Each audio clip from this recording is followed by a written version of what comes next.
లంచం తీసుకుంటూ ఏసీబీ అధికారులకు పట్టుబడ్డాడు ఓ ప్రభుత్వ అధికారి. రవికిషోర్ రెడ్డి అనే కాంట్రాక్టర్ నుంచి 1,60,000 తీసుకుంటుండగా ఏసీబీ అధికారులు పట్టుకున్నారు. ఆర్డబ్ల్యూఎస్ ఇంజనీరింగ్ విభాగంలో ఏఈగా ఉన్న శివరామకృష్ణ 42 లక్షల రూపాయల పనుల బిల్లుల కోసం లంచం డిమాండ్ చేశారు. బాధితుడి ఫిర్యాదుతో జిల్లా పరిషత్ కార్యాలయంలో రెడ్ హ్యాండెడ్గా పట్టుకున్నారు ఏసీబీ అధికారులు.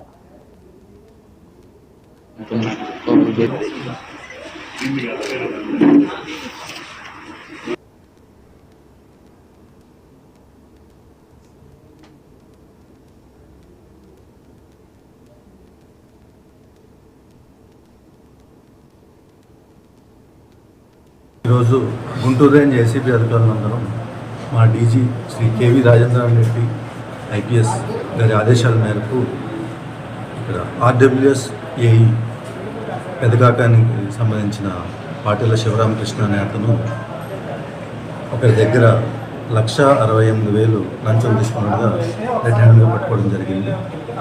ఇందులో ఈ కంప్లైంట్ చేసిన అతను ఎస్ఆర్కే రెడ్డి అని నల్లపాడుకు చెందిన అతను పెదకాకంలో చెరువు ఎస్ఎస్ ట్యాంక్ అంటే సమ్మర్ స్టోరేజ్ ట్యాంక్ని సంబంధించి అక్కడ వాకింగ్ ట్రాక్ అలాగే ఫెన్సింగ్ సంబంధించి 3 వర్క్స్ సంబంధించి అమౌంట్ 42 lakhs శాంక్షన్ చేయాల్సి ఉండగా ఆ 42 lakhsకి సంబంధించి బుక్స్ రిపేర్ చేయడానికి అలాగే అతను ప్రాసెస్ చేసి ఫైల్ వాళ్ళ సుపీరియర్ ఆఫీసర్స్ పంపించడానికి అనే నెపంతో అందులో 4% అంటే 1,68,000 లంచం డిమాండ్ చేసి ఈరోజు సాయంత్రం ఇక్కడ తన కారులో తీసుకుంటుండగా నటినట్టుగా పట్టుకోవడం జరిగింది.